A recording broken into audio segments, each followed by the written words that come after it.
Hi friends, ఈరోజు ఎంతో రుచికరమైన క్రిస్పీ కార్న్ వడ రెసిపీ ఎలా చేయాలో చూద్దాం. క్రిస్పీ కార్న్ వడ కోసం కావాల్సినవి: కార్న్ చిన్న ముక్కలుగా కట్ చేసి పెట్టుకోవాలి, 5-6 పచ్చిమిర్చి, వెల్లుల్లి తరుగు, అల్లం తరుగు, 2-3 ఉల్లిపాయలను కూడా చిన్న ముక్కలుగా కట్ చేసుకోవాలి, కొద్దిగా కరివేపాకును కూడా చిన్న ముక్కలుగా కట్ చేసుకోవాలి, కారం, ఉప్పు, మసాలా పౌడర్ కొద్దిగా, జీరా పౌడర్, ధనియా పౌడర్.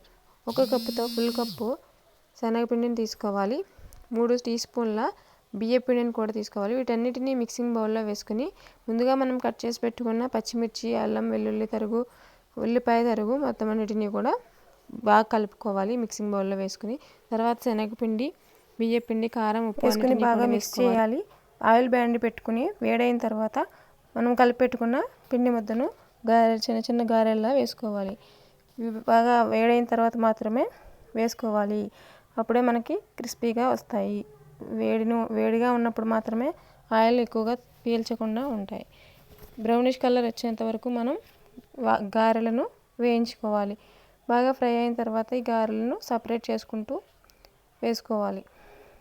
గారెలను ఫ్రై అయిన తర్వాత వీటిని వేరే ప్లేట్లోనికి తీసుకుని పిల్లలకి వేడివేడిగా ఇస్తే ఎంతో ఇష్టంగా తింటారు. ఎంతో రుచికరమైన క్రిస్పీ కార్న్ రెడీ.